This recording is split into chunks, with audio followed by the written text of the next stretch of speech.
when men come into filmmaking, they're seen as people who are doing a job, while somehow when women come into documentary filmmaking, we are seen as people who have a cause. And I think it makes all the difference. Sometimes it helps because you're automatically seen as someone with a cause. So you can, like, you don't even have to explain your passion about why you're pursuing this film or why you're putting yourself in physical or emotional danger, because of course इनका तो passion है, right? But I think, like, we also like receive more hate for making the films we make, because sometimes I think because uh, you had a cause and we accepted it, but now you're going to bring out this reality about the country. How dare you, right? So like I think some people expect women filmmakers to behave as they would want them to, and I mean, I'm not here for that, please. So I think there's that definitely. um you can very comfortably be offered like a lower rate, uh, especially in the early days, because people think that, yeah, of course, like, you're only filling the gap between graduation and getting married, right? But I think after some years, after seeing your work, after seeing your work ethic, after seeing all the body of work that you've produced, I think that gets decreased. I think people will try to pay you a little less if they could, but I think some people are intelligent enough to also figure out that they can't, like, be unfair to you anymore, because they see all the pains that you've taken to make the work that you.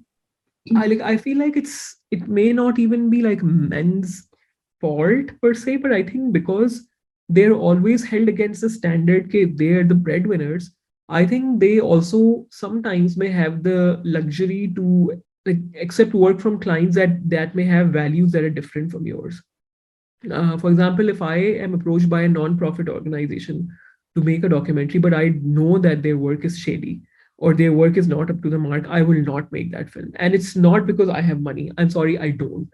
Right? Like yeah, like I mean, the reason we do like three other jobs, like teaching and training and this, is because I want to have that luxury of not accepting that piece of work from that client that I don't agree with, right? um it could be anything, like it could be a corporate brand who is selling something that is harmful to someone's health, etc.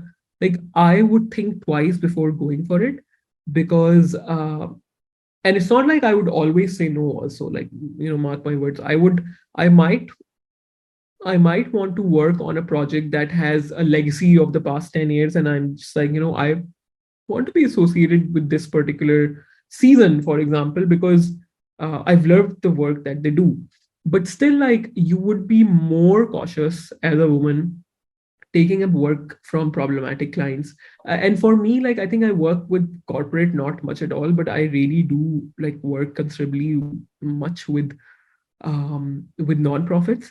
And I, like, if it's some unknown organization, I always like would do background research after we've had a first meeting. I would always like talk to my nonprofit sector friends to figure out what these people actually do. And if I find out that the work isn't that convincing, I would just let go of it. Whereas I think, like, when you are seen as a breadwinner, you can really, like, sometimes like get away with accepting these jobs because, hey, like, I'm a breadwinner. I'm not going to like be convinced by every client that I work for. Um, and I feel like I think, and it's not even a filmmaker thing. I think women, like especially in South Asia, they set themselves up for they set themselves up against really high standards. Like whether it's a homemaker or it's a teacher, or it's a doctor, like, or it's someone who's a CEO. Like, you have to work so much harder to prove yourself, and the same applies in very different ways as a woman filmmaker as well. I'm very proud to tell you that I cry a lot. And yeah, like, I think that helps. It's funny how, like, I was having this conversation with some of my academia colleagues a month ago, and we were asking them, like, I was asking them, like, when was the last time you cried? And it was funny how, like, the women were like, last week, yesterday, 2 weeks ago, and the men were like, oh, I don't know. And then I was like, what do you mean you don't know? Was it 3 years ago? And then they would be like, I mean, 6 months ago, I would say, right? So, I mean, I feel like we are really blessed to to have the system set up for us in a way that we get to cry like often. We don't see it as a bad thing. Bless our hormones to, also like enable that for us every few weeks. So I think that's great.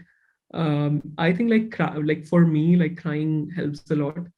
And then for me, like I think like this has stopped bothering me, that like how do you create a balance between like um being distant from your characters. I feel like now I go all in, because I also feel like you can be a more nuanced and raw storyteller if you really try as much as you can to feel the pain of the characters that you were sitting with and you're filming with.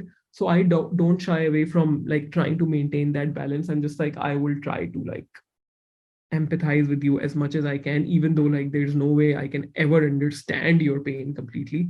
So I go all in. But I think crying helps. Having a support circle helps.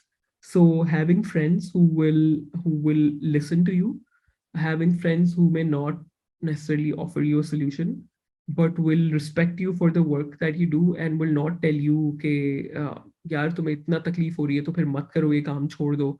um, or like take a break. And like when people tell you to take a break, it just like annoys you, because you're just like, that's not why I came to you. Like I just wanted to vent. So I think having like a good circle of friends is very important. I am really blessed to have that.